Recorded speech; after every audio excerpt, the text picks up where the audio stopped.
So bad wearing MAC. I love her. The girls say once they have her, they refuse to wear anything else. It's really good. I like the lip gloss. You know, I'm Mm. not a big lipstick person, but I did like her lip gloss. I got a couple. I got mostly lip gloss, and then I got one lipstick. Oh, okay. So, but I mean, it's No nice. eyeshadow. You know, I'm not a makeup person like that. I don't wear no eyeshadow, no foundation, no blush, none of that other kind of stuff. I don't even know what that stuff is you put on your Oh, mascara. mascara. I have to because unlike in Jamili, I don't have luxurious lashes.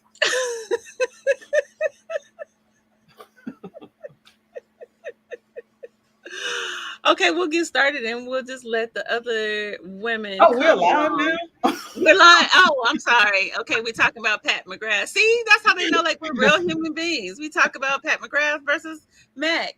Bye, Black. I know. Yeah, she is wonderful. She's wonderful. Good afternoon, everyone. I'm Dr. Ifetayo Ojelade, joined with my colleagues today, and our other colleagues will be coming along shortly. And right next to me is anthropologist Nozibele Antoinette Waithe, who also is the owner of Grand Tressa Products, and she is followed below her with Dr. Kenja McCray. She's assistant professor of history at Clayton State University, and right next to her, up early in the morning on the left coast, is my sister Chimurenga, who is a journalist, a social commentator. You told me to say something last time. I was supposed to call you something else. What did I You good? You good? A social commentator and be taken off the heads of people that don't come correct as it comes to as it relates to Black women on social media. How y'all doing? We're Happy doing New Year. fine. Great. Happy White Man New Year. Happy New Year. Happy New Year. Happy New You Year. see the black people. See, You see see, them? black people, Mhm. white people. So we're talking about Kindred today in this Hulu series, and I was thinking that we first should acknowledge who saw it and who didn't, or who saw the whole series and who didn't. It, So it was it was like a who did it and why. That's what that is. Who did it and why? So I will be the first to admit I haven't watched everything. There's Dr. Corrie Claiborne, who is a associate professor of literature at Morehouse College. Hi, Dr. Claiborne. She's on the left coast too. Yeah, I got messed up because I'm like, ooh, it's too early. So, and you know, Seattle's dark. So I was like, I don't even know what time it is. But okay, I'm here. Well, we're glad that you made it. So we're just talking. The first thing is, okay, so we can set the context. How many episodes of the series? So there's 8 episodes in the series. How many did you watch? I just watched 1.25. I watched all 8. It was I getting watched and 3. twice. I watched you all watched- 8. Yeah, you watched 16. I watched Ooh, all and I of watched 2. So I want to say this. Okay. And then how many people have read Kindred, the book? I have. Okay. I just started it. Okay. I mean, most of us have read it already. So most of us have actually read the book. It looks like only 2 of us actually watched the entire series, and then 3 of us was like, huh. So that is the context from which we are talking today. So if you watch the whole series, then that's fine. We may miss some stuff, so I just want to acknowledge that up front. But I just want to kind of just open the conversation to like, what are your thoughts just overall about the series? Well, let me start because I read it several years ago. I want to say I read it twice when I read it. My concern, or not concern, let's just say I'm mad because I don't remember enough of it to know how much the series deviated from it. A lot. Ooh. So I don't remember. I remember the quote unquote climax that blew my mind, but I just don't remember how much it deviated. And that's what I'm upset about. Unlike most of my sisters who Adrienne Marie Brown might call them the Octavia's brood. I don't know how she felt about the series, but it's a lot of sisters out there who love Octavia Butler, but ain't got no love for this series. Now, there's some who do, but the majority of comments that I saw did not, and it was because of the deviation. And I'm like, I can't even remember how bad she deviated. So that's why I'm just here for the ride. I'm just here to support y'all. You did say that. Oh, I saw you on social media talking about I'm here for the ride. And I want to make one correction, if I can, offer a correction. It's not that people love Octavia Butler. Loved it did. That's how you have to say it. They loved it did. Lots of them loved it did her. Yes. Like she had her work. And her work, yes. And her work. And I can tell you, I did a post back in November. I went to go visit my grandparents' gravesite, which is on the same in the same cemetery as Octavia Butler. And when I went over to her gravesite, somebody had been there. They were leaving offerings for her. I mean, it wasn't a ton, but they had left offerings for her. That's how much people love Octavia Butler. And she's deserving of that. She's deserving of pilgrimages and leaving flowers and being remembered. Because at one point her headstone had been covered with crabgrass. That's what Ayanna Jameson told me. She's the founder of the OEB Legacy, Octavia Estelle Butler Legacy Network. She told me that about, what year was that? I think it was 2016, the 10th anniversary, around the 10th anniversary of Octavia's transition, that there had been it had gotten grown over. Really? So, yeah. I would be surprised because it's actually a fairly well-maintained cemetery. Huh, okay. That's surprising. I mean, it was well-maintained when I went there. It's just she's in the ground. She doesn't have any kind of fancy headstone. There's tons of people there that have fancy headstones, but she's just got a plaque on the ground, which I think is interesting, but that's a whole other conversation. Okay, other folks. You think that's interesting? Well, interesting in the sense of, that's my way of being kind of smart, alecky. Because when you see a lot of the grave sites, they have these massive headstones. People have. I thought we're going to say, I think that has something to do with California regulations. Like if the bigger the headstone, probably the older it is. And I think after a certain point, they mandated that everything be flat. Really? So a lot of those huge headstones, there are people who passed on eons ago, maybe in the early 70s or maybe in the 80s. That could be true. I'm not challenging that. I'm saying no, because it was so disturbing to me that I was paying attention to the headstones as I was going out, and there was a new one. Oh, okay. And it was like a young person that had died. So it was one of those standing up headstones. Okay. So, well, like I said, it could be, but I don't know. But okay. See, I'm having a block fools on here, posting all kinds of foolishness. Okay. In the comments. But anyway, already it's some silliness, some spam. Okay, so for those of you that are listening, if you post some stuff in the comments, like what'd you think of the series? But anybody else, what'd you think of the series? I remember Octavia Butler, right? And I've always loved her because as a lover of sci-fi and fantasy and fiction, sometimes it's hard to find an African, especially back then, right? For me and the things that I was interested in. It was difficult to find a person of color who could, write something like that. So when I came across Octavia Butler in college, I kind of fell in love with her without really challenging, what she wrote, right? So the first initial reading of Kindred, I was like, oh, this is fantastic. She goes back and she does time travel and blah, blah, blah. So I was really engaged in it. But I would be interested to know how I would react to that same story now, right?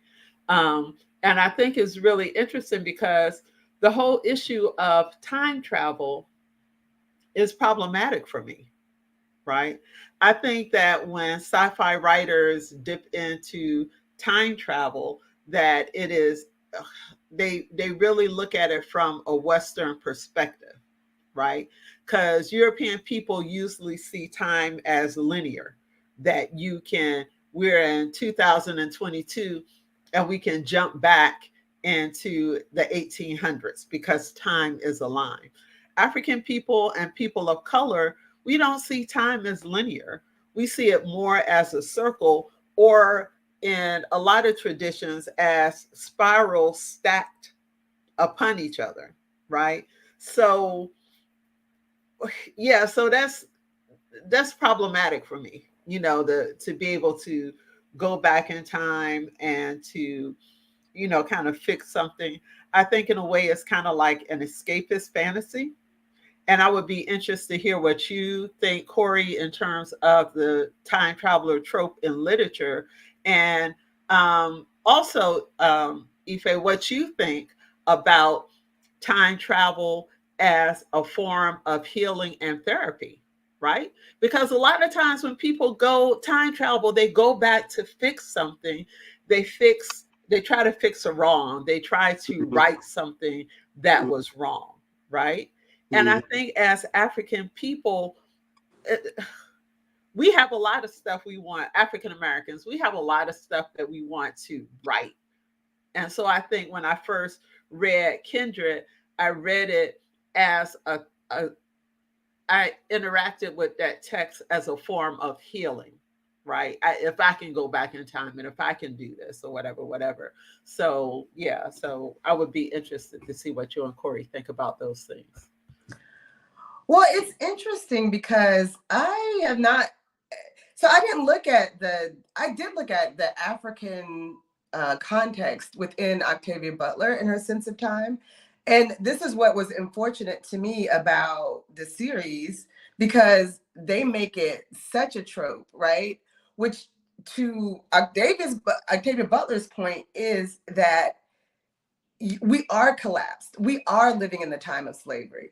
It is not, everything that we think is past is not past. So to me, when I thought of what the film Kindred would look like, it, in my mind, looked more like Sankofa. If I was going to have to make it, that's what I thought it was going to look like. So it is still the mechanism of going back in time, but it's not necessarily that you can fix it. It's that you can't escape it. We want to act like, and this goes back to the story about slavery, we want to act like, oh, well, we don't have to do, well, why can't we be done with slave stories? Well, because slavery's not done with us, right? Basically, we can't be done with these stories. We can try to escape them. We can try to pretend like they don't happen, but we're still living in a time where the very real facts of slavery affect us every day, right?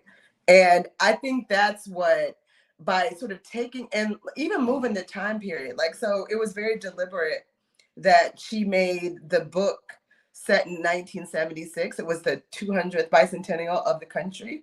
And it was a very deliberate conversation about, if this country is formed in 1776, why are we in this raggedy place with racial relations 200 years later, despite the fact that she was married to a white man in the series.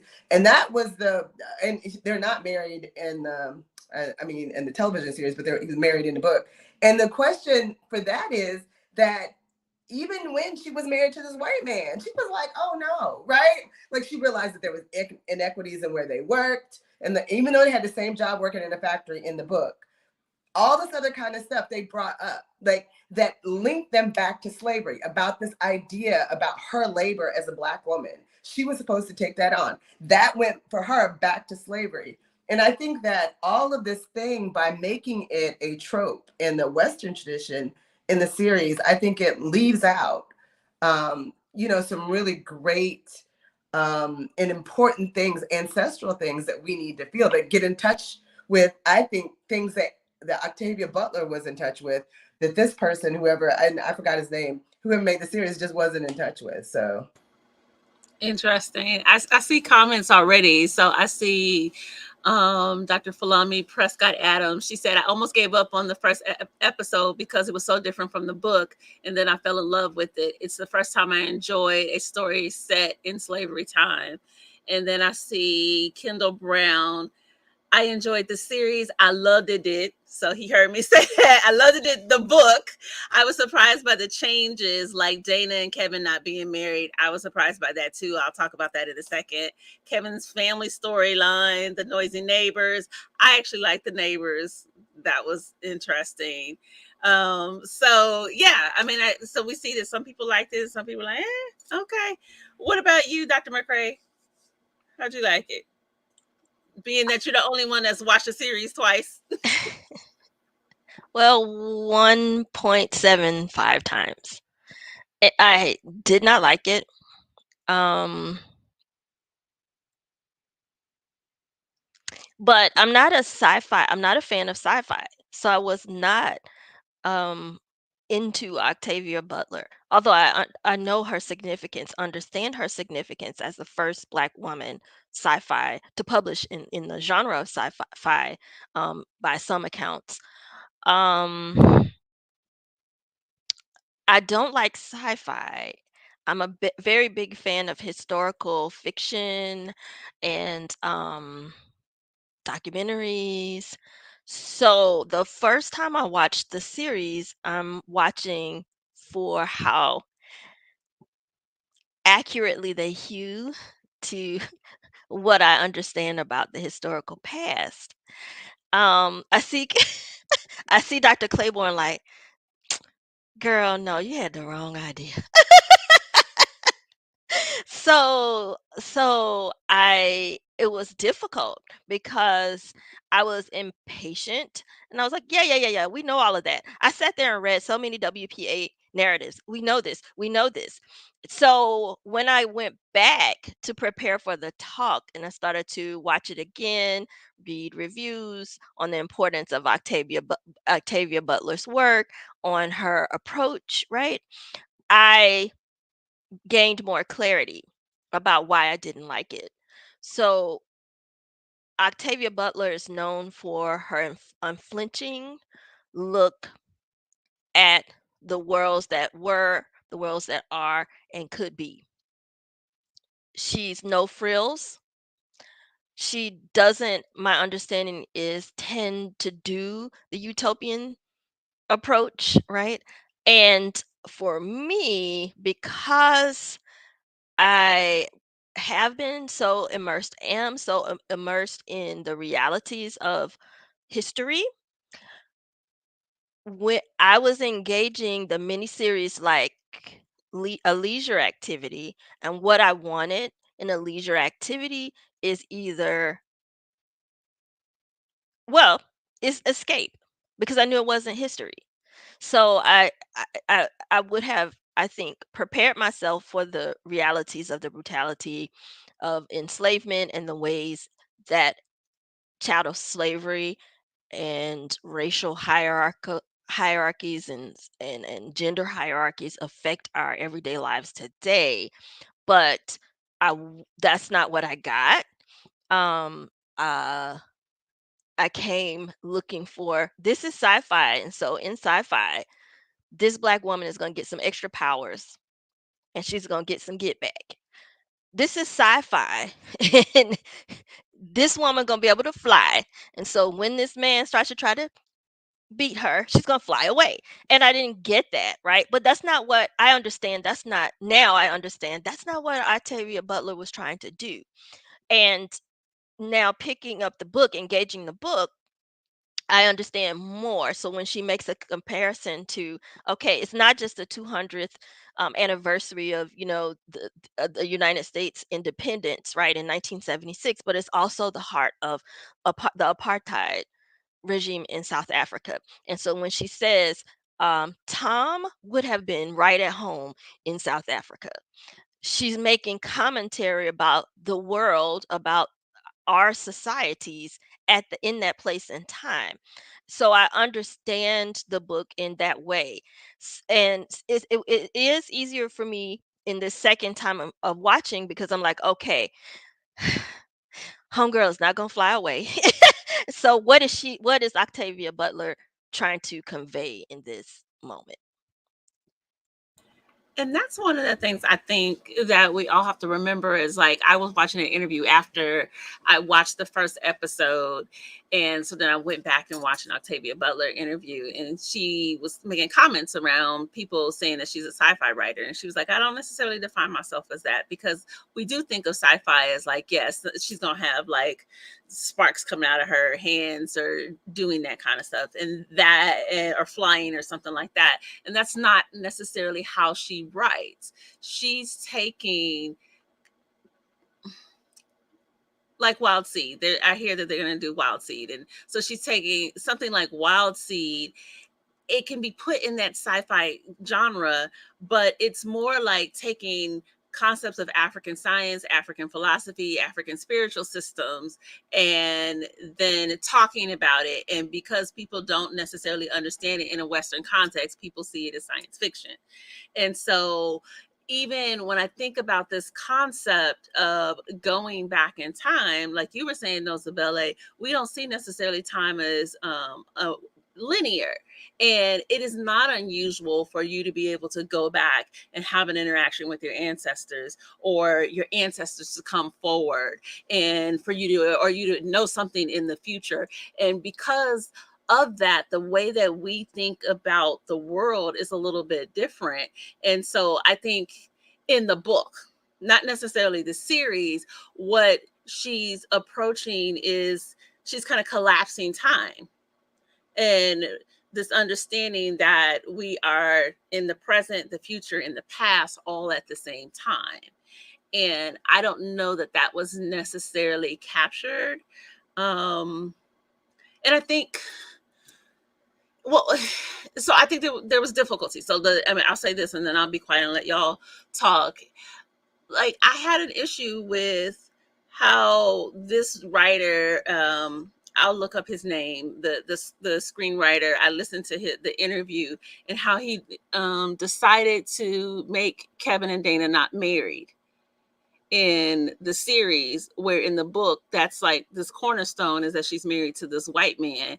And so instead what we get is this 24-year-old, and Dana's 24-year-old, 24 in the book. And I know it's different at that time. You more than likely someone 24 would be married, but it's not unthinkable that someone 24 would be married to someone that's older right now.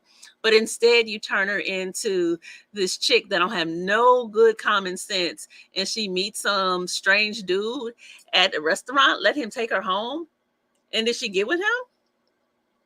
I mean, that has serial killer all written all over it. And I think it completely dismisses kind of the points that Octavia Butler was trying to make in this relationship between Kevin and Dana, by just making her like this girl that doesn't make good decisions, and she's just gonna be this dude jump off. That bothered me. And so I just was like, I can't do this. And then when we get to the second episode, I stopped the series when she walks in. So they're dressed up in these clothes that the people don't understand. And she walks in when the doctor comes, the what's his name? Rufus has broken his arm, and the doctor's telling everybody, well, that he needs to be bled. And she's like, well, I don't think that's necessary. Girl, get the fuck out of here. I was like, I had to turn it off after that. So you going to be part of the conversation in the period of enslavement, and you're like, okay, I understand that we are in enslavement. She tells Kevin to roll with it, like role play, but you're going to just interrupt them when they're talking and tell the doctor that he don't need to do what he says they're going to do. I couldn't. That was ridiculousness. I couldn't go with that. Sorry. I mean, so that was the thing, right? And I understand the movie almost is never as good as the book, and I always struggle with that. And but why? Like, why do this? Like, what did it add to have these very stupid, enraging things in the series? Like, what did it give you? So this kind of thing where, so the book starts, and this is not a spoiler alert, because this, like most slave narratives, you know that they're gonna get free when you read the very beginning, right? It'll tell you at the beginning. So the first line is, "I lost my arm on my last trip home," and you just like, well, god dog, like what happened? Like, I mean, just with the last trip home, girl, where'd you go, right? Like, and so it was like this whole, you know, at the end she's safe. And you know she's a survivor. Like, you might know anything enough about her, but you know that. Like, she gets smart enough to know, you know, she needs to bring aspirin. She needs to bring, in the book, I don't even know, I didn't get to the series to know what she brings or what she doesn't bring, but how she equips herself to fight when she knows she needs to be quiet, when she knows she needs to, like, all of her decision-making abilities, they seem to think, including in the series. My thing is, like, why does girl give away Luther Vandross albums and stuff? Why was she throwing it out? What kind of Black person does that? Like, I was confused. I was like, even simple things, they just made her make the wrong decision. But this is a woman who fought and left a part of her body part to sort of come back and try to be in a present, unharmed by slavery, but she's still harmed. Like she said, I left my left arm. Like, I cannot be in this space without harm, even today. But we want to make that something else. We want to make this, she don't really know what she's doing. Let's change. Let's have this dude have an iPhone in 1818. Let's make it like some kind of little cute whatever. And like I said, I'm baffled, because if you read Octavia Butler, which he said he did, I mean, she talks about how she didn't have any money, but she took her last bit of money to go to the Eastern Shore of Maryland so she could do research before she wrote Kindred, like literally struggling. But she needed to know where Frederick Douglass and Harriet Tubman was from. She needed to know what the grass smelled like, what the environment was like, what it would take to be able to survive if you were totally outdoors and you wanted to escape. That doesn't speak to the deliberateness of Octavia Butler's work for this to be so capricious about, I'm just gonna throw this stuff in there because I think it's cute and more timely. Like, I don't know. I just felt like that was one of the big problems and why I didn't finish it. I was like, I can't, because this is like, they're making choices in the series that really don't even make sense. Even if you were going to change it for a reason, like the reasons don't seem to add up. Yeah, And I think one of the main reasons is if we're looking at the male gaze versus the female gaze, right? So we have a woman writing, writing a book about the suffering of a woman, but in the hands of a man, it becomes something else. And I hate to pull that card, but we all know that people have different perceptions. The thing that struck me the most, you know, like Corrie in the beginning of the book, it is something that grabs you. I lost my arm. So I see how he tried to do that same thing by having her bloodied on the floor. But if you look at it a lot, she was always often sexualized. And if every scene, she was either naked, half naked, things hanging off her shoulder, just every scene, it was just wrought with her being objectified, in my opinion. And I know we watched that. I stopped watching that to actually watch The Nanny, which is a wonderful film. I really, really appreciated The Nanny. It wasn't what I thought it was going to be. Right. And the way that they showed how she was fighting through oppression was something that was like, okay, I get this, you know, about the things as a mother, as a woman that you have to go through and the sacrifices you have to make. And the times, and it was about Black love. It was beautiful. And the thing that really, really stuck out for me, they had a scene of her in the bathtub completely naked.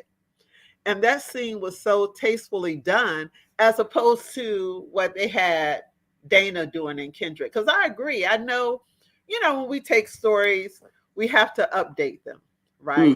We have to, we don't have to. A lot of writers like to update stories and situate them in our current time. So I understand him trying to do a Black Lives Matter type of thing, right? The Karen that's always in your business type of thing.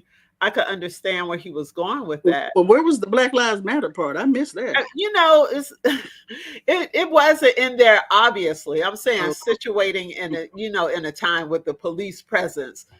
Being afraid of the police. The police can break down your door at any time. So he's trying to make it relevant in that way. But okay. I think he failed in that context. Yeah. And I agree with what Corrie said. I don't think for me, it was not little. It's little in terms of, as I said, I'm not an Octavia scholar. I know Octavia scholars exist, Black women scholars exist. So it's probably not huge in their universe, but in my universe, it is huge. Frederick Douglass, Harriet Tubman, that's Black History 101 and Black History 102. And I don't believe she had a clue of that. One of my online discussions was, well, if you look at the way the schools are today, none of these children out here are getting this history. That's true, but there's someone in your family, somebody in the street, at the beauty shop, the bar, somebody told you that Black folks and reading was a death sentence just about. I refuse to believe that you did not know that. And that's why I say Black History 101. Frederick Douglass wanted to learn how to read, wasn't going to be beat no more, ran away. 102 is Harriet, when she says, "Fool, I'll shoot you right here and right now." We don't get to that part just yet. But just the basic of not only knowing when to keep your mouth shut and not tell this white man your opinion on how this child should be bled or not, being quiet on this medical opinion. You just nonchalantly reading and doors open and offering to teach people how to read, offering to teach massa how to. Have you lost your mind? It's ridiculousness. Did you not think you was gonna come out of that with a whipping? If not death, that's 101. How does she not have 101? I'm just like, and I don't understand what was the point of that? To show how clueless this child is? Why would you put that in Octavia Butler's work? Her character was not likable at all, because the minute she said that she sold that brownstone, Waithe got up and walked out the room. He was like, "That's all I need to know about this right now. You never sell a brownstone." He said, "Obviously, this person isn't from New York. Why would you do that?" But this is why I'm saying it was like almost to make her unlikable. And she was not the hero of her own story. And I don't know, like I said, maybe in arc 8, by the time you got to 8, like I said, when I read the book, I was like, oh, she's a superhero. She done survive. She done come back alive. She might be scarred. It's kind of like the Roman king. They might have cut off their breast in order to shoot arrows, whatever. But they were going to come. They were going to be like, no joke. She was not that. I was like, literally, this girl, I don't care what happens to her because she's dumb. Why would you sell a brownstone and then go there and buy a $5,000 mattress and then pick up this dude off the street? And then I was just like, I am confused about your whole life choices, right? I am confused. And this is the crazy thing that I said, this is some bull. She picks him up, has this poor waiter take her around while she buys everything. They was like, "How much is it?" $8,000. Oh, I'll take it. How much is this? You flaunting your wealth all in this poor white dude's face, and then get mad when he called you princess. I mean, that's like I said, the point was Dana was poor, right? Like, why make her rich? What is it? And like, it's almost so you can hate on Black women. Oh, she has access to all this. She thought she was all that.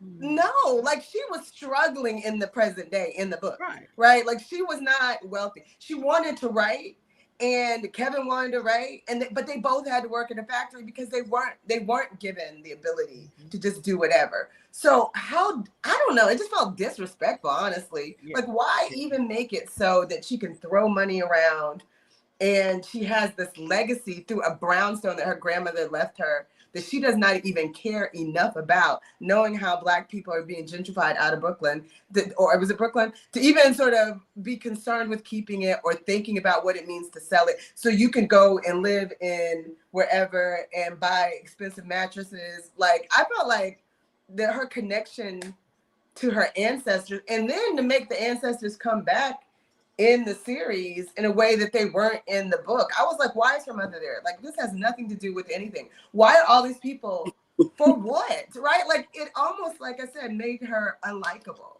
It made the story not really about Black people, which I felt like Kindred, i.e. the name, it's about this kind of kindred, meaning that, yeah, Dana might be connected to the white people in the book, but that her understanding of family and kin had to run deep. There was a connection, a psychic connection that pulls her back in history. It's not just about, to me, being able to go back in the past and fix something. It was legit like, these ancestors are living in me, they're with me, but no, I'm not gonna have any kind of connection to them. So we just gonna say they all went back to slavery, actually. So if they disappeared. And like staying there, because her mom seemed content, like she made a life. If I was, well, I don't know, maybe that changed. And I can time jump, no, best believe I would be out on full moons. I would be on the lake. I would be trying to figure out what it was that got me there so I can get back. She was too content. And like I told Njamili, and I think Ife, that if anytime the white man is saying, we need to get back, I'm not comfortable with this. And Dana is saying, okay, just go with the flow. It's all right. We'll figure it out. Girl, you're Black. You need to be the first one saying you need to get up out of there. Talking about we just need to go and check on Timmy or whoever that white boy was. I don't care about him. Rufus. I really wanted to add that back home. I don't care about Rufus. Unless he was Chakaton. Okay, so I agree this profound loss of agency really bugged me, which is what made me want to pick up the book amid these discussions that the series was so different from the book. I said, oh, I really need to analyze this book. I really need to read it and understand it. I agree. The loss of agency, the lack of agency of the characters, the main characters, the Black characters, was unrealistic to me and harrowing.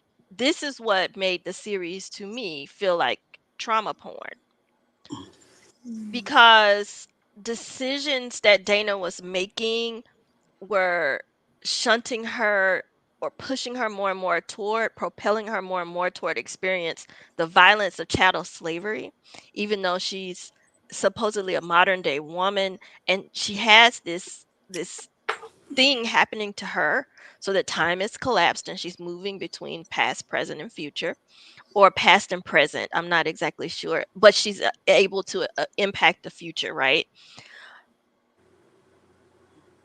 But not, like I said, having other powers, and then not having the kind of common sense agency that we develop, I think, as African Americans to navigate an intensely racist world, really bugged me. So, like you all are saying, okay, so I'm trying to figure out what's happening to me. I'm being propelled back to the era of chattel slavery in the United States. What, I know I don't have a lot of agency, but what can I do in this particular position? Well, not speak up and say, no, he doesn't need to be a That's what I'm saying. Like, there are some little things that I'm just like, this makes no sense. It's like she has the knowledge of living in, from that perspective, the future or whatever, the present, but she doesn't have any, she has less agency because of it in the series, and that really drove me over the edge. I couldn't with that. So look at the sister. I don't know the sister. It says Ayi. It says these girls out here suffering from lingering effects of slavery. They have no history. I didn't identify with the main character Dana, but I recognize her. And I can see that. I mean, and then I saw Dr. Falami said at the beginning, they have us questioning her integrity and her intelligence. And that's not the experience I had of Dana in the book. I wasn't questioning her integrity or her intelligence. I saw her as being able to craftfully navigate a situation that was shocking and surprising, and which is what Black women, as Black women, we have to do all the time. A few weeks back on Trevor Noah's last day on the Daily Show. Daily Show, thank you. He was like, he makes this comment that Black women don't have the luxury. We can't fuck around and find out. We just don't have that luxury in our lives. And Dana did. Dana was going around fucking around and finding out. Like, what kind of shit is that? And so for me, and Jamila, when you were saying like that Black trauma porn, when she stood there in front of those white men and she's challenging them, I was like, I don't want to see what's going to happen next after that. My heart was stopping. It was beating really hard. And I think that it's really interesting to continuously write stuff like that. Like, we're walking around in kind of in this oblivious state. Even if you missed all the little half-ass Black history programs that they did in elementary school when you were growing up, even if that did happen, you still navigate this world as a Black person. And that gives you some level of agency where you know that there are certain things that you just don't fuck around and find out. And to write her like that, I have an issue with that. So the screenwriter's name is Brandon Jacob Jenkins, and I know he's won lots of awards, and you know he's really well known. But I'm like, bruh, you didn't do right to Black women right there when you have her picking up that white boy and going in and letting him take her home, when you have her talking out of order. And I want to know why she didn't take the gun. Why she open the refrigerator, see the gun, and she leave the gun there. Why is the gun in the refrigerator? That's a whole other question. She ain't got no food, but she got a gun in the refrigerator. But why she didn't take the gun? I want to know why she didn't get a ride home with her uncle and auntie. Because you don't like to show her that she don't have no basic ass common sense. You don't like him. I understand that, but you need a ride home. You get in the car and you get a ride home, and you just sit there and be mad and don't speak to him. You don't forego that people that you know for a complete other than an Uber driver, a complete ass stranger. I mean, at least Uber tell you what they look like, how to get in touch with them, how to get some get back. I know. Wait, and then she's from New York. Thandi, you got to add that. She's from New York. She moves to Los Angeles, and you tell me she going to let a stranger take her home? Come. Listen, I tell the story all the time. When Waithe first came to the South, he said he got off the bus and a Southerner tried to help him with his bag, and he snatched it. And he said, "Why are you trying to steal my bag?" And they was like, "We trying to help you." He was like, "No, I got it myself. I don't need your help." So a New Yorker isn't going to go and accept. I'm sorry. I love New Yorkers, but it's true. Y'all going to look at people with the side eye. They're not going to say, LA. "Oh, you can take me home." LA, you look at them with a side eye. I'm trying not to put too much present day on there. But okay, how much was your brownstone? If you want to go there, how much did you get for the brownstone? You ain't going to be buying $5,000 mattresses for too long. No, they're a couple $1 million now. In LA. You going to spend all that, because what you going to put that $8,000 mattress in? A shack? The shack is that brownstone was at least $2 million, which is messed up. But the house that she had in Los Angeles that she bought is going to be over $1 million. Well, so she didn't have that much. I think she didn't have $1 million for a mattress, though. So I don't know. No, but to me, I'm not trying to be nitpicky. I'm just saying. Yeah, it's kind of like, again, the mother had real legitimate things for being mad with her for selling her mama's house. I get it, right? Like but I understand too that you get a lot of money for that, and it's a thing that a lot of Black people are struggling with. And when you don't have any money and some white person tells you, "Oh, I'll buy your whatever for $1 million, $2 million," I don't care how run down it is. It's hard not to say, like, yeah, sure, take it. Especially if there are people who bought that, that house back when they, like my uncle, who's no longer living, but, he used to work for the MTA. the transit system. They bought that house in like 46. By the time he was getting ready to sell it, it was like worth all. Like he was able to move down to South Carolina, build a huge house, have a Cadillac, like all the stuff that he wanted off of selling this house that he didn't purchase for that much, but because when he was ready to sell it, it was worth all this. It's hard because we were like, but why'd you keep the house? And you could have passed it down. But he was like, it could fund my retirement. So I get it. But I think it's one of the things that we deal with. But I felt like that introduced in the story. Maybe it was later, and this is what I get for watching 2 episodes.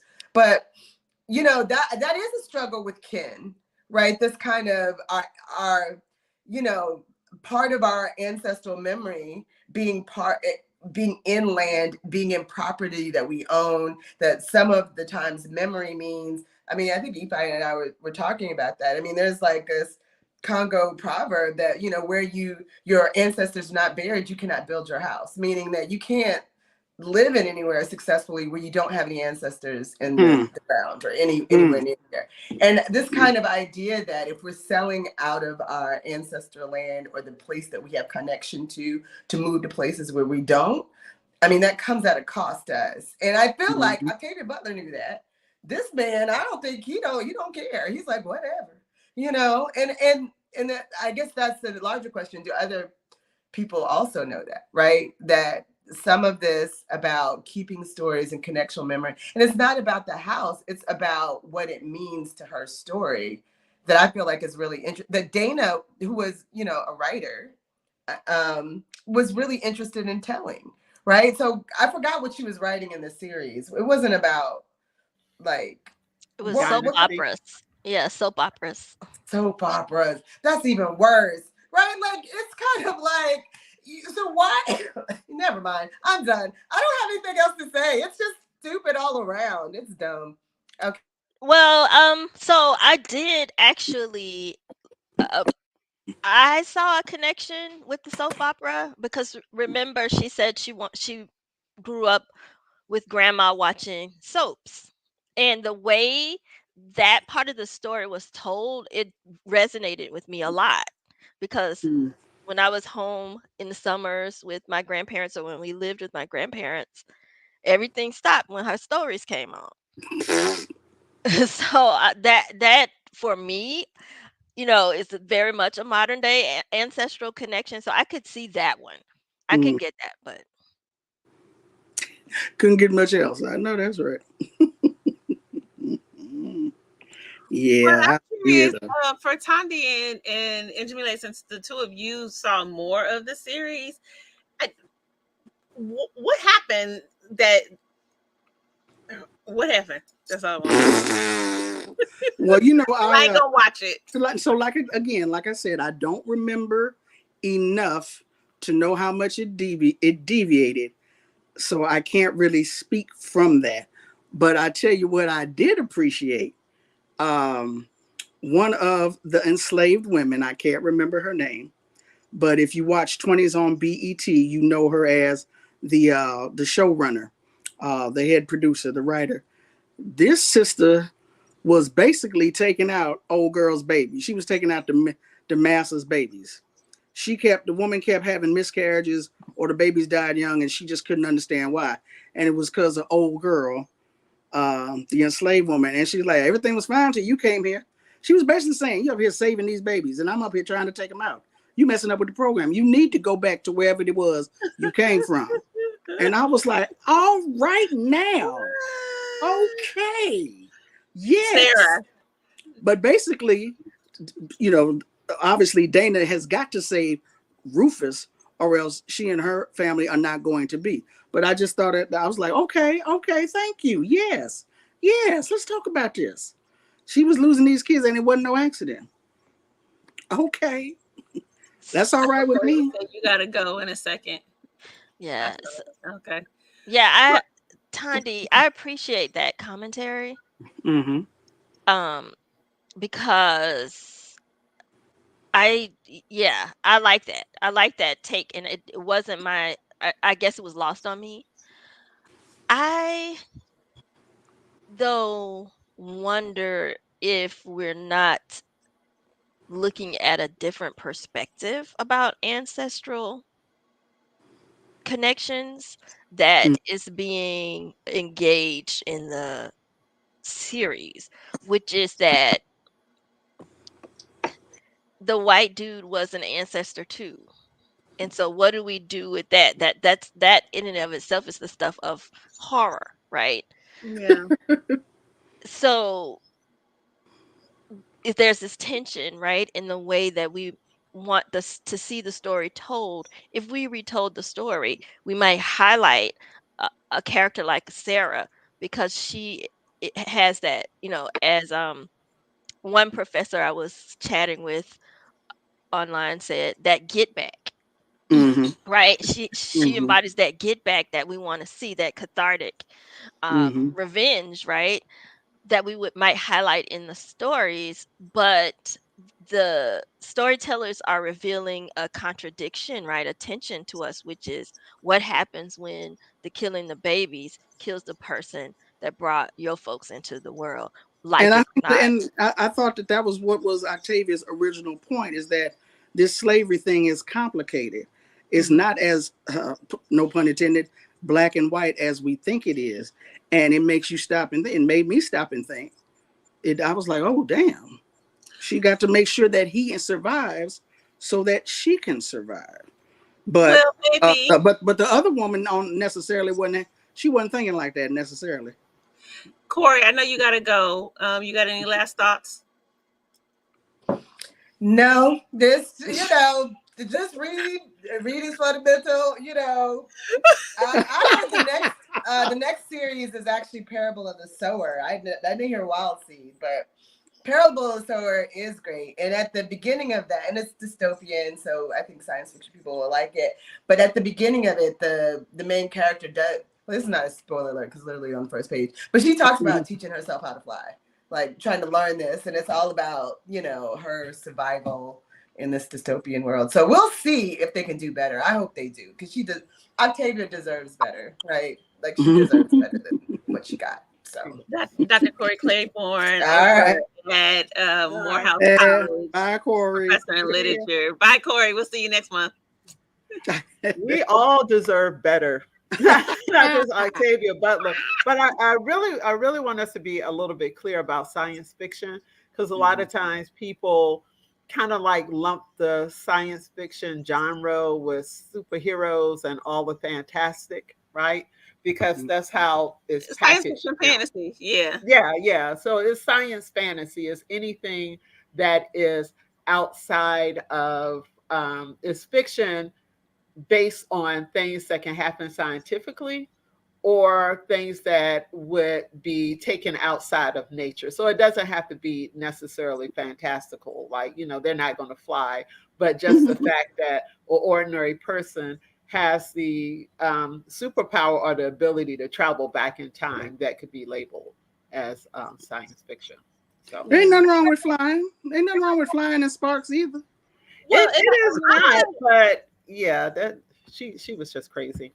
I want to challenge us to think about something as we are in this science fiction fantasy idea. So, and Jamila, you said the part about like the ancestral piece is complicated because Rufus is her ancestor. So the thought is like, okay, if I let Sarah take him out, or if he dies and I don't exist, I would say that I think we should consider that even thinking that way is from a Western perspective, because when we think about it, you're talking about a physical body versus a spirit, which is two totally different things. And so you can get readings in spiritual readings, and they may say, okay, an ancestor wants to come back in your family. And, us at this age, we're good. We had all the children we're going to have.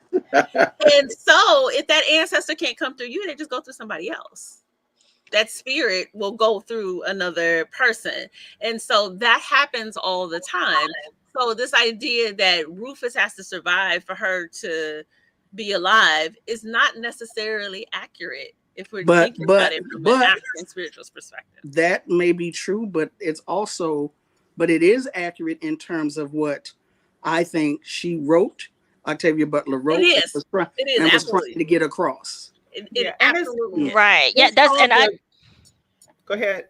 I was just gonna say, I knew you were gonna say that, and I was thinking about that, and I was thinking that the little that I do know about Ifa, I'm not as steeped in it as you three, but the little I do know would have affected my decision making if I had been in Dana's shoes. Because I was just thinking, I understand the premises that Rufus is she's gonna have to keep Rufus alive for her lineage to continue, but daggone it, I'll be like, we're gonna have to come through somebody else because these ain't working. And so I thought about that, but I was just saying, like Tandi is saying, but I don't think that's the perspective that's being presented in the book or the series. Yeah, Mhm. and Your it's a perspective. well-known thing. It's called the grandfather's paradox, right? So if a time traveler goes back in time to kill their grandfather, would they exist? But if they don't exist, can they go back to kill their grandfather? You see what I'm saying? Mhm. So, we have to admit that time is a complicated thing, you know, Mhm. and just by saying, like you all are saying in terms of Ifa, she didn't have to necessarily save Rufus. If it was destined for her to be here, she would come here and maybe a whole different type of circumstances. And when you go back and when you look at time and you understand that time isn't this linear thing, but is layers upon layers and upon layers. And in terms of how the young folk will understand now, it's a multiverse, right? Mhm. Have all these different types of things going on in the spirit world. So she wasn't stuck on those choices. Hey, Estee, you know, yeah, she wasn't stuck with those choices. She could have did a whole bunch of other things, you know, Mhm. if she would have had an understanding of history, her culture, her tradition, and African religion, she would have been like, man, I don't care what happened to you, Rufus, because I'm going to get here one way or the other. I'll have to. It also to me it kind of says that we have to suffer to exist. That is the premise that I get from that series. That we have Mhm. to suffer, we have to be Mhm. tortured in order for us to exist, and that's not true. Mhm. I call it Mhm. BS. We're right at 1 o'clock, so I want to just acknowledge the time because I know that some of you will have to go. What you're saying, Nozibele, I think that makes so much sense because so in Ifa, there's this idea that you either come from your mother's line or your father's line. There's this, so we're all putting this on this premise that she's coming from the father's line. We don't know what line she was coming from. And Octavia, admittedly, Octavia is not writing from this perspective that I'm going to say, but you could Right. take it in a totally different way of like, no, she's coming through her mother's line. So her mother just get with somebody else, the man that she loves. And Rufus can go. You know what I mean? But she didn't get with somebody else. She got with whoever who was descended from Rufus. I'm just saying. Yeah, Which or yeah, like and I think part of the story is somebody, if you're talking about somebody got with her ancestor, right? yeah. Rufus, it's the force and that focus on, okay, if we're writing about fantasies, why the constraints still bothers me. Mhm. So Because got with we mean raped, right? right. So I'm she's I'm saying safe. that. Yeah. Yes.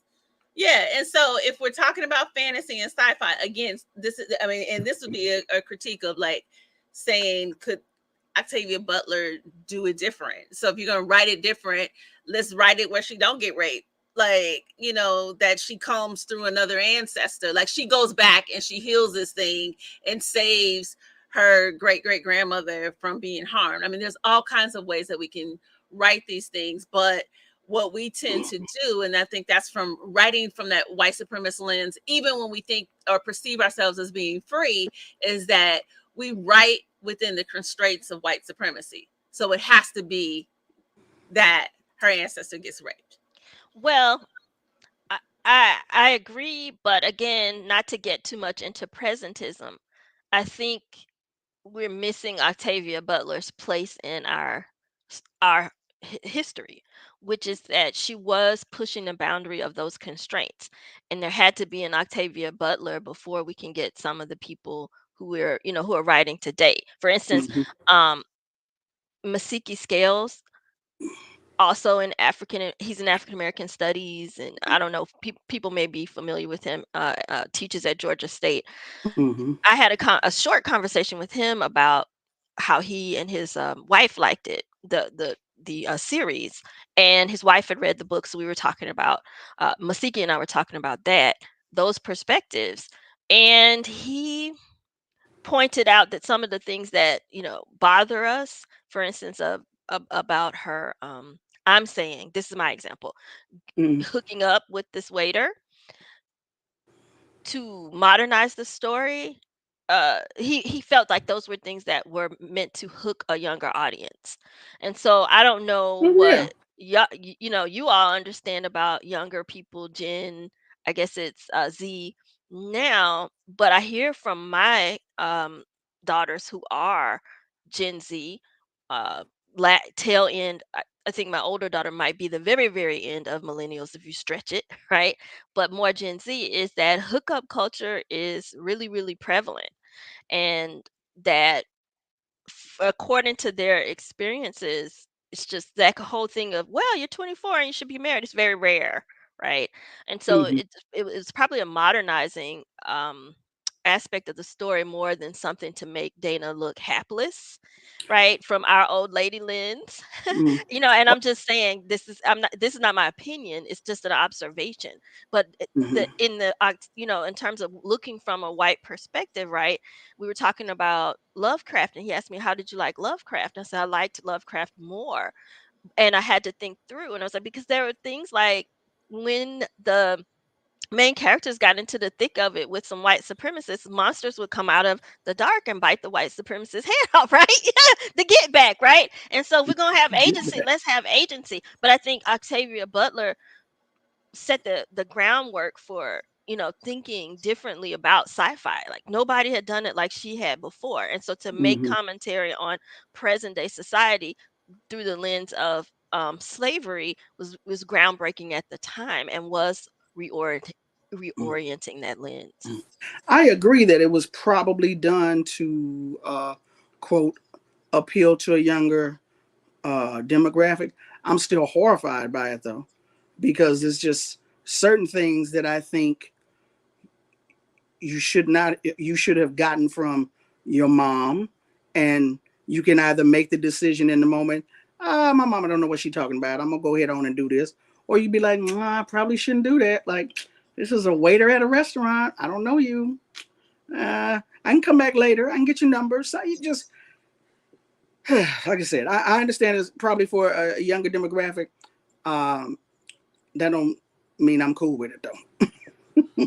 Well, and I think so. There's two things. I totally agree. Like I got that was supposed to be for this younger demographic, but it still Mm-hmm. doesn't mean that one, she couldn't have been married, because I Mm-hmm. still see young people. It usually happens with military people for whatever Or reason. even in a stable relationship.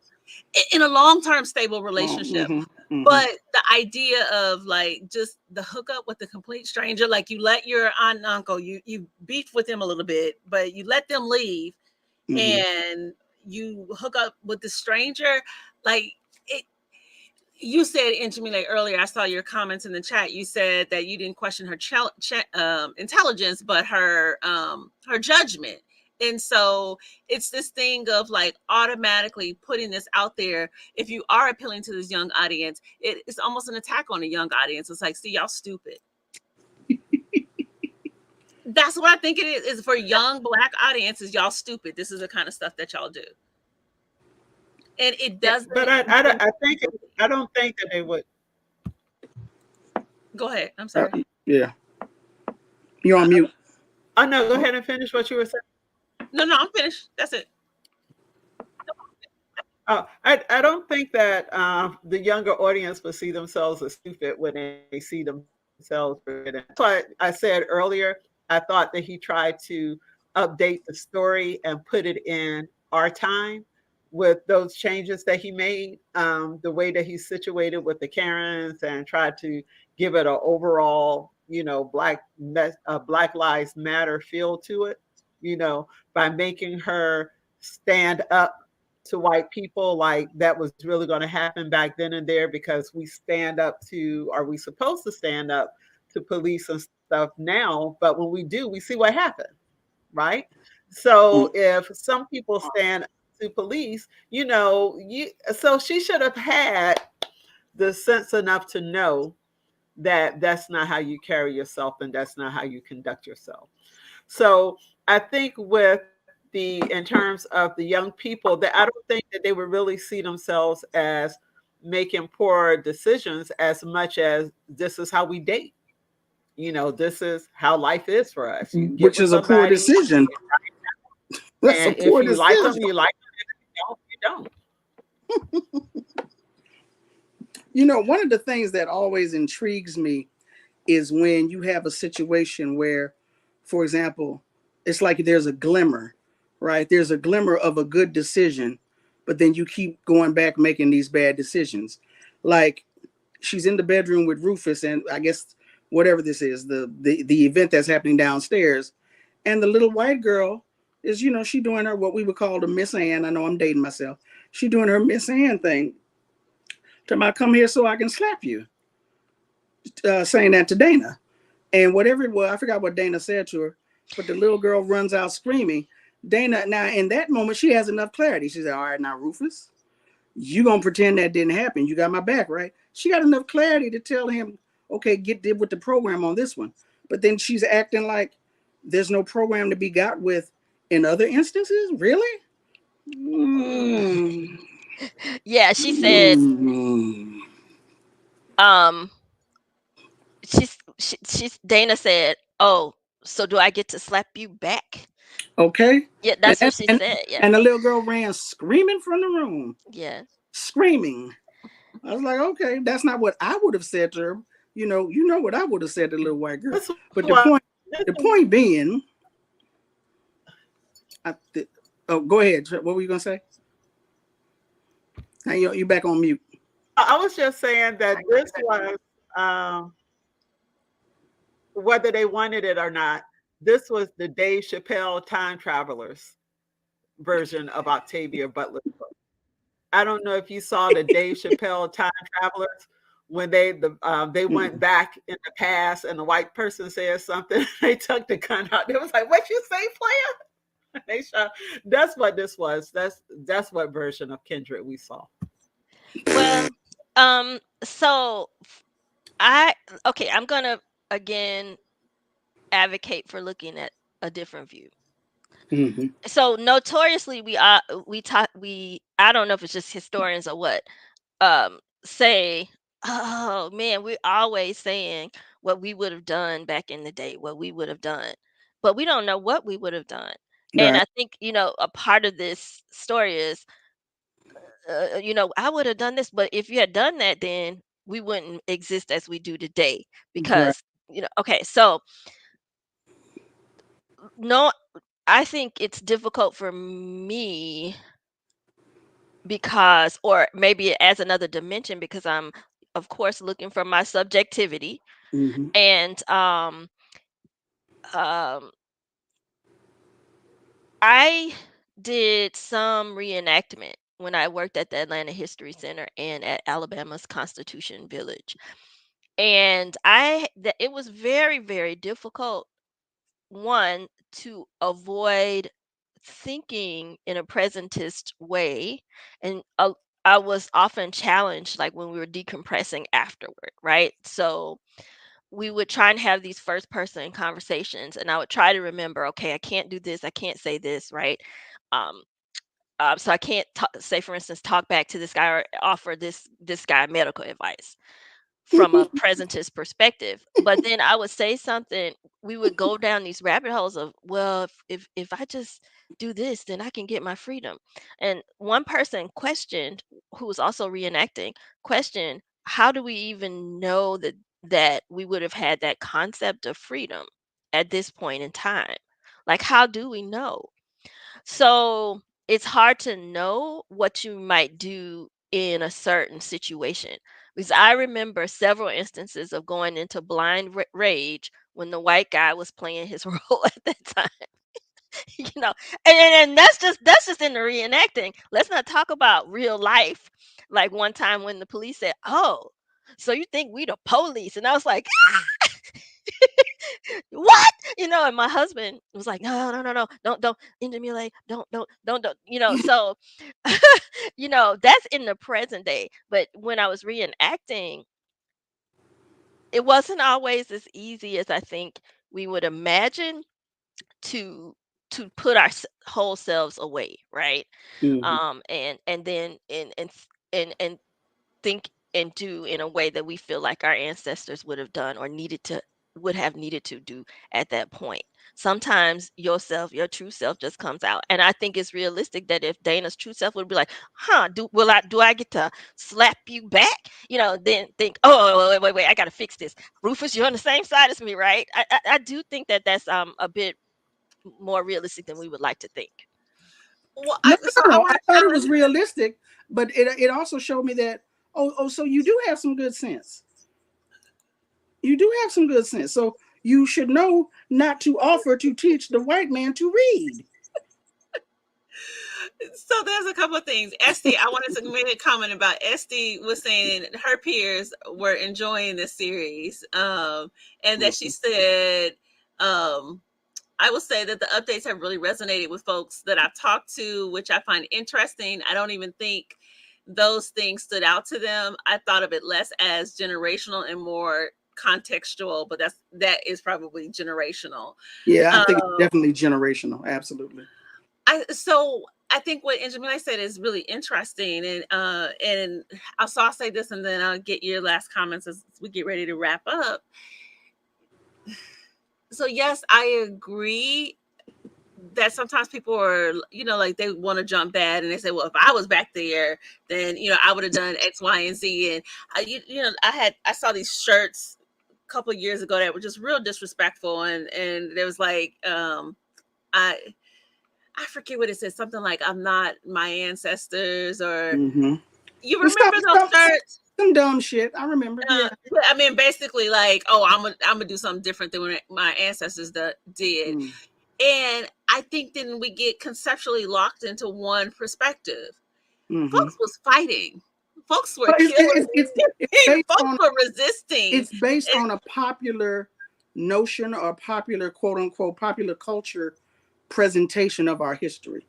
That's what it's based on. And it's that, like the one brother that's at the beginning where he's there and helping when Rufus breaks his leg, and then he's like looking down. So it's this idea that we're only cowering in Mm-hmm. every situation, and we forget that people were consistently resisting, whether it be that they were flat out fighting, that they were flat out refusing, whether they were like taking guns and knives and fighting back, or they were running away, or they were organizing rebellions, that people still did fight. And Mm-hmm. to only say that the only perspective is that I would have been silent. Yes. So, I mean, I'm the one that made that critique about Dana. Like, she shouldn't be standing there looking at the white man and saying stuff. Um, but that's not the only perspective of people cowering. And we know that about our ancestors. No, it's definitely not. But I think again, also, there's there was a historian by the name of Ulrich B. Phillips who actually wrote a book talking about how the slaves were happy and singing and all this, that, the other, which is why you had so many scholars talking about the fact that, is it Herbert Aptheker? A whole book entitled American Negro Slave Revolts. We did revolt, we did resist, but where are you going to get that from? Right. Judas and the Black Messiah is written by some brothers who found out about Fred Hampton in the African American Studies class. Your African American Studies class is in college when you're in your late teens, early 20s. If you're a teenager, if you're in junior high school, middle school, high school, where are you going to get that info from? You're probably not, which is why I was saying, I know that there's one person, you had to have found one person, a friend of the family, if not a family member. You in the beauty shop? Well, are you going to the beauty shop? You on the front stoop getting your hair braided? You in the barber shop if you're a brother? Somebody somewhere. Said something. You eavesdropping on a conversation. Somebody somewhere said something about black folks slavery, reading, bad, keep your mouth shut. I'm sure you pick. I can't believe you never picked that up. I can't believe that. Am I being unreasonable? Probably, but I'm just saying. That's 101. Frederick Douglass is 101. One of my colleagues, no, she's not African American. She's from Kenya. Years ago, it was like 2015. I went to Kenya, and she came here to the U.S. and visited me.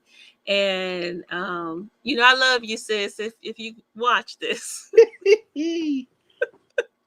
now this is my colleague was in a doctoral program in Kenya, and this was as that last sociopath was getting ready to run for president, and she had gone to visit some relatives.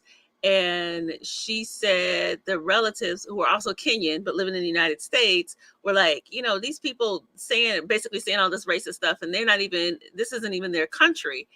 And she didn't say anything. She came back and asked me privately, what are they talking about? And I was like, what do you mean? And she's basically like, what do you mean this isn't the white people's country? I was like, you know it was a genocide here, right? She's like, no. I was like, yeah, from the top of North America all the way down to the tip of South America, whole genocide. Said no. So I went on Google and I was like, yeah, like, so these are the original people here. She had no idea. She had no idea that PhD. She had no idea that this wasn't originally white people's land. She had never heard anything about the indigenous people of North Central South America. She didn't actually know how African Americans had got to the United States. So I say all that to say, colonial education. I understand that. That's colonial education. I understand. I hear you. And so I'm saying that I agree with you that hopefully she would have heard something, but we also know it's by design where people just don't not hear something. I feel you. Hey. Yeah. Yeah. Let's get ready to close out. We're at 120. My question is, and this is not necessarily something about the series, but just in general, just this idea of kind of thinking about our kin people. I mean, I think we can all make the assumption that there's probably at least one white ancestor that shows up in our family line, and not through choice, but through rape. So what do we do with that? And I think this is a good group because all of us have this idea and this sense of connection of ancestors. So what do you do? I'm sorry. I was looking at my phone. I have absolutely no idea what you just asked. What do you do with the white ancestors that show up in your family line through rape? So I know y'all got your ancestral altars. I know you recognize your ancestors. What do you do with those people? They're not on the altar. They're not on my altar. And they ain't gonna be on my altar either. Ashe. I'm just saying. Nozibele and Jamila, what do you do with those ancestors? I think, as I mentioned before, in my particular tradition, we have a deity called Chamba. And Chamba is the one that if someone owes you something, if they have wronged you, that's where they go to pay. So any type of interaction that I have with white people in my lineage is because they are now a slave to us and our lineage, because they have to make everything right that they destroyed.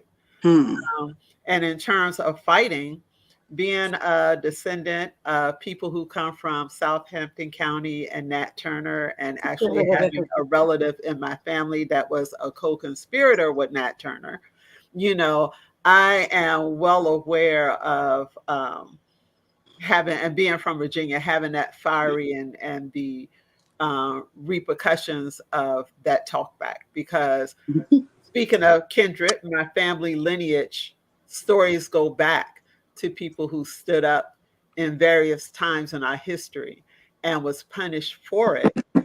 And the impact of those people being punished on the current generations, because that just doesn't go away. It's not like they lynch up an ancestor of yours for speaking out, or for someone standing up so that their sister doesn't get raped and end up getting killed. That doesn't go away. That continuously gets passed down, and we have to deal with that burden. So that's how I deal with the white people in my line. And I pray that they receive hell and torment until we get back what is owed to us. Ashe. I did not expect you to say that. I wonder for the people that are Ashe. listening, what Ashe. would Tandi, you ring do? that bell, Tandi. Ring that bell. You What do you asked. do for the Official. She said, Put it in the chat. What do you do for the ancestors in your line? Those folks that show up through rape and harm to your people.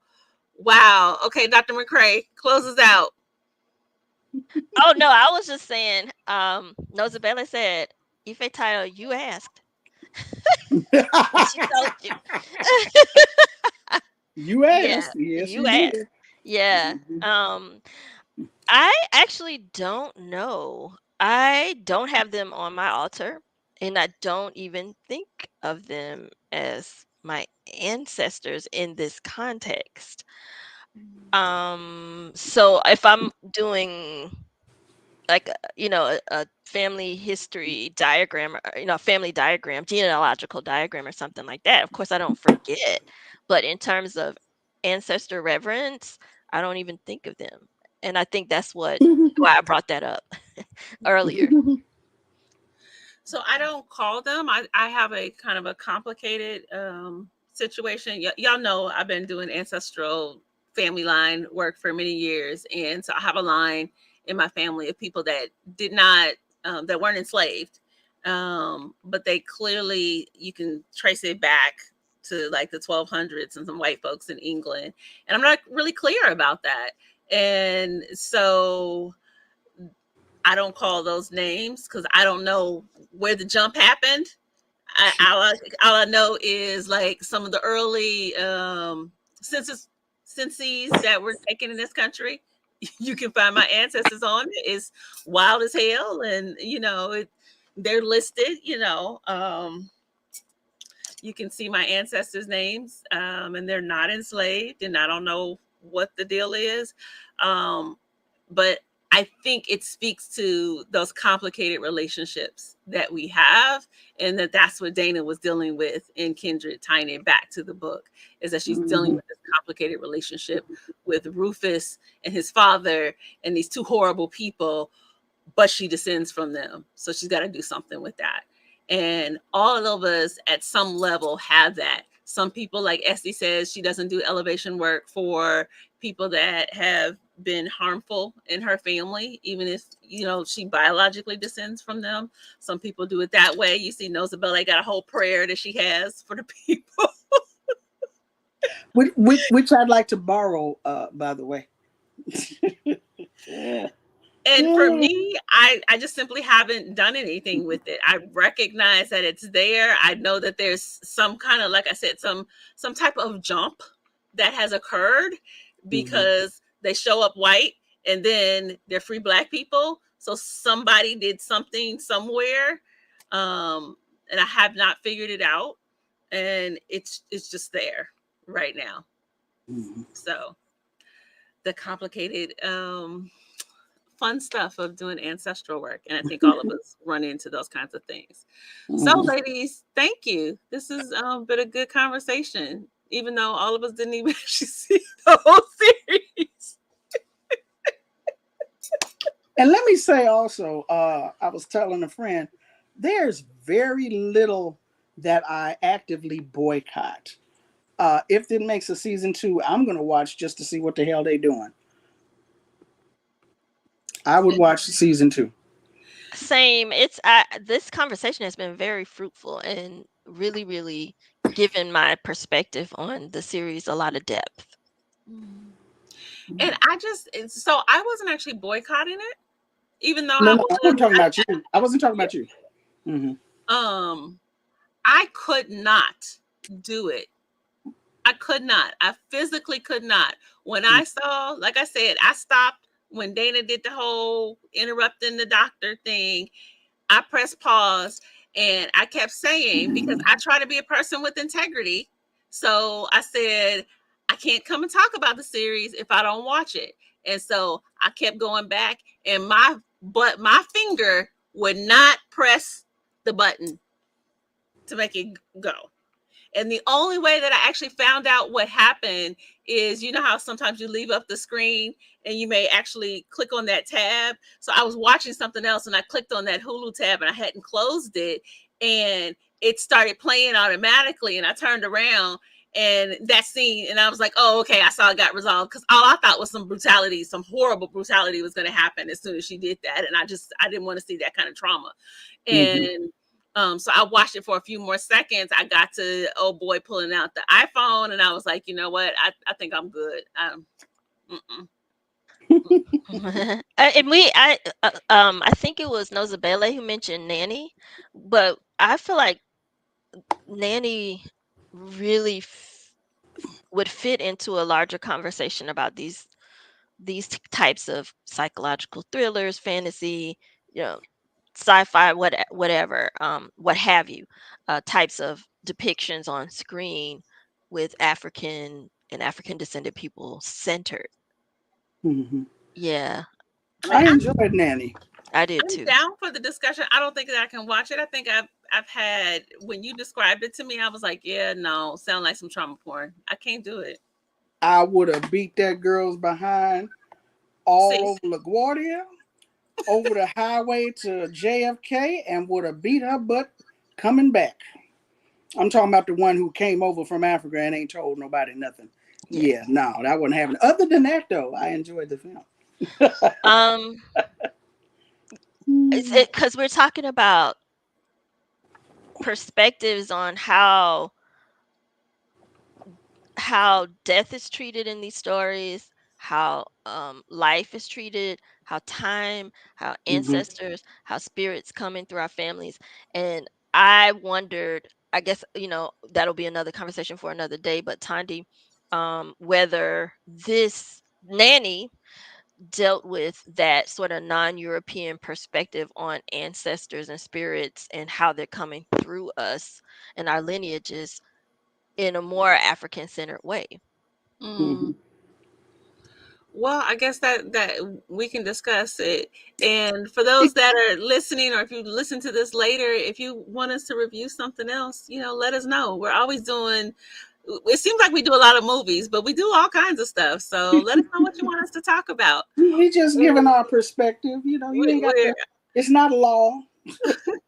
We're always giving our perspective about all kinds of stuff. So who's left with?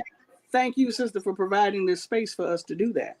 No, thank you for coming on every month. Y'all, we're here the first Friday of every month having these conversations. We take a little bit of break in the summertime, but these are my sister friends that continue to have these conversations, and I look forward to it every month. So Tani Chimurenga, who is a journalist over on the West Coast in Los Angeles, my hometown, and is a social commentator. So find her at Ida B.E.E. Wells, and Dr. Kenja McCray is a historian. She is also, you can follow her at KRM McCray PhD, but she's also like the Black History Bucket List. So follow her on that, because she talks about all kinds of stuff. Alethea is saying, hey, Alethea, she's saying we should talk about Caste by Isabella Wilkerson. That book, that's one thing to consider. I know it's been out a thick book. That's a thick book. Don't take me a minute to get through all that. You can listen to it. There was a lot of debate about it when it first came out. I'm Dr. Ifetayo Ojelade. I saw our sister Reverend Estee Nena Dillard, who is an Olokun priestess, a queer sexologist, and again a Reverend. Antoinette Waithe was on earlier, and then Dr. Corrie Claiborne. So y'all come and hang out with us. If you're still listening, do me a favor and like this, share it. That's the way that more people get to know that we're actually doing this.